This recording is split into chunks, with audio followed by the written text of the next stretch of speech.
ಇನ್ನು ಬಿಡದಿ ಟೌನ್ಶಿಪ್ ಅಂತಿಮ ಅಧಿಸೂಚನೆ ಈಗ ಪ್ರಕಟವಾಗಿದೆ. ವಿವಾದದ ನಡುವೆಯೂ ಕೂಡ ಅಂತಿಮ ಅಧಿಸೂಚನೆಯನ್ನ ಪ್ರಕಟಿಸಲಾಗಿದೆ. ಪ್ರತಿಭಟನೆ ನಡುವೆ ಅಧಿಸೂಚನೆಯನ್ನ ಸರ್ಕಾರ ಹೊರಡಿಸಿದೆ.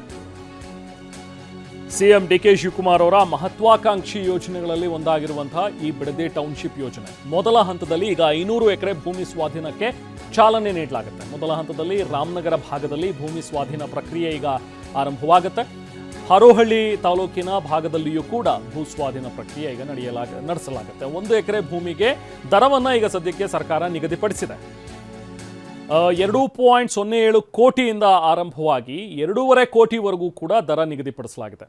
ಅಥವಾ 50% ಅಭಿವೃದ್ಧಿಪಡಿಸಿದ ಭೂಮಿ ನೀಡೋದಕ್ಕೆ, ಅಂದರೆ 50-50. ಈಗ ನಿಮ್ಮದು ಜಮೀನಾಗಿದ್ರೆ ನಿಮ್ಮ ಜಮೀನನ್ನು ನೀವು ಅಲ್ಲಿಗೆ ಈ ಬಿಡದಿ ಟೌನ್ಶಿಪ್ಗೆ ಕೊಡ್ತಾ ಇದ್ರೆ ಅದಕ್ಕೆ ಪರ್ಯಾಯವಾಗಿ ನಿಮ್ಮ 1 ಎಕರೆ ಇದ್ರೆ ಅದರಲ್ಲಿ ಅರ್ಧ ಎಕರೆ ಬೇರೆ ಕಡೆಗೆ ನಿಮಗೆ ಜಾಗ ಅಭಿವೃದ್ಧಿಪಡಿಸಿರುವಂಥ ಒಂದು ಜಾಗ 50-50 ಅನುಪಾತದಲ್ಲಿ ಕೊಡಲಾಗುತ್ತೆ ಅನ್ನುವಂಥದ್ದನ್ನು ಹೇಳಿದರೆ, ಇಲ್ಲ ಅಂತ ಹೇಳಿದ್ರೆ ನೀವು ಹಣ ಪಡಿಬೇಕು ಅಂತ ಹೇಳಿದ್ರೆ ಸುಮಾರು 2 ಕೋಟಿಯಿಂದ ಹತ್ತಿರ 2.5 ಕೋಟಿವರೆಗೂ ಕೂಡ ದರ ನಿಗದಿಪಡಿಸಲಾಗಿದೆ. ಸೊ ಅಧಿಸೂಚನೆಯನ್ನು ಈಗ ಹೊರಡಿಸಿದ್ದಾರೆ.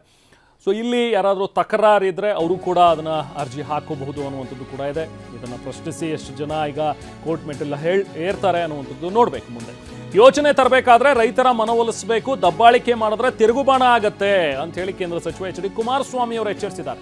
ಬಿಡದಿ ಟೌನ್ಶಿಪ್ಗೆ ಎಷ್ಟು ಜನ ಒಪ್ಪಿದ್ದಾರೆ, ಮುಖ್ಯಮಂತ್ರಿಗಳೇ ಬಂದು ಜನರನ್ನ ಕೇಳಲಿ ಅಂತ ಹೇಳಿ ಬೆಂಗಳೂರಿನಲ್ಲಿ ಎಚ್ ಡಿ ಕುಮಾರಸ್ವಾಮಿ ಹೇಳಿಕೆ ನೀಡಿದರು. ಮಂತ್ರಿಗಳಿಗೆ ಆಹ್ವಾನ ಕೊಡೋಣ ಅಂತ ಹೋಗೋಣ ಅಂತಲ್ಲ, ಜನಗಳ ಹಳ್ಳಿಗಳಿಗೆ ಹೋಗೋಣ. 8 ಹಳ್ಳಿ ಇವ್ರು ಮಾಡಿದಾರಲ್ಲ, ಹೋಗೋಣ ಅಂತ ಹಳ್ಳಿಗಳಿಗೆ. ಹಳ್ಳಿಲಿ ಜನ ಎಷ್ಟು ಜನ ಅದಕ್ಕೆ ಒಪ್ಪಿಗೆ ಕೊಟ್ಟಿದ್ದಾರೆ, ಎದುರುಗಡೆ ಚರ್ಚೆ ಆಗಿದೆ ಪ್ರತ್ಯಕ್ಷವಾಗಿ. ಒಂದು 2-3 ವರ್ಷ ನಡೆಸಿದ್ರು, ಈಗ ಅದನ್ನು ಕ್ಯಾನ್ಸಲ್ ಮಾಡ್ಕೊಂಡ್ರು. ಈಗ ಅದರಿಂದ ಯಾವುದೇ ಒಂದು ಯೋಜನೆ ನೀವು ತರೋದಾದರೆ ರೈತರುಗಳನ್ನು ಕನ್ವಿನ್ಸ್ ಮಾಡಬೇಕು. ನೀವು ರೈತರ ಮೇಲೆ ದಬ್ಬಾಳಿಕೆ ಮಾಡಿ ಅದನ್ನು ನಾವು ಮಾಡ್ತೀವಿ ಅಂತಕ್ಕಂಥದ್ದು ಇದೆಯಲ್ಲ, ಅದು ಎಲ್ಲ ಒಂದು ಕಡೆ ನೆಗೆಟಿವ್ ಹೊಡಿತದೆ ಅಂತಕ್ಕಂಥದ್ದು ಕಾದು ನೋಡಿ. ನಾವು ಕಾನೂನು ಹೋರಾಟಕ್ಕೆ ನಾನೇ ಬೆಂಬಲ ಕೊಡ್ತೀನಿ, ಹೇಳಿದ್ದೀನಿ ಈಗಾಗಲೇ ರೈತರಿಗೆ. ಕಾನೂನು ವ್ಯಾಪ್ತಿನಲ್ಲಿ ನಾವೇನು ಹೋರಾಟ ಮಾಡಬೇಕಾಗುತ್ತೆ ಅದು ನನ್ನ ಬೆಂಬಲ ಇದೆ ಅಂತಕ್ಕಂಥ ಹೇಳಿದ್ದೀನಿ. ಯಾಕೆಂದರೆ ಕಾನೂನಿನಲ್ಲೇ ಹೋರಾಟ ಮಾಡಬೇಕು ನಾವು, ಬೇರೆ ಇನ್ನೇನೋ ಮಾಡ್ಲಿಕ್ಕೆ ಆಗೋದಿಲ್ಲ.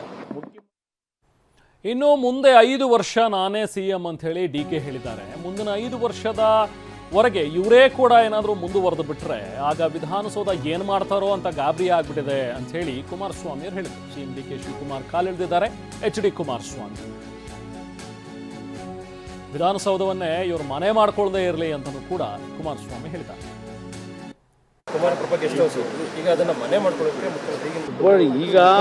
ಮನೆ ಮಾಡ್ಕೊಳ್ಳೋದಿರಲಿ. ನನಗೆ ಡೌಟು, ಏನಾದ್ರು ಈಗೇನು ಹೇಳ್ತಾವ್ರಲ್ಲ, ಮುಂದಿನ 8 ವರ್ಷ ನಾನೇ ಇರ್ತೀನಿ, ಮುಂದಿನ 5 ವರ್ಷ ಅಂತ ಹೇಳಿ. ಆ ಮುಂದಿನ 5 ವರ್ಷ ಇವ್ರು ಏನಾದರೂ ಮುಂದುವರೆದು ಬಿಟ್ರೆ ವಿಧಾನಸೌಧ ಏನು ಮಾಡ್ತಾರೆ ಅಂತ ನನಗೆ ಗಾಬರಿ ಆಗಿದೆ. 8 ವರ್ಷ ನಾನೇ ಇರ್ತೀನಿ, ಮುಂದಿನ 5 ವರ್ಷ ಅಂತ ಹೇಳಿ. ಆ ಮುಂದಿನ 5 ವರ್ಷ ಇವ್ರು ಏನಾದರೂ ಮುಂದುವರೆದು ಬಿಟ್ರೆ ವಿಧಾನಸೌಧ ಏನು ಮಾಡ್ತಾರೆ ಅಂತ ನನಗೆ ಗಾಬರಿ ಆಗಿದೆ.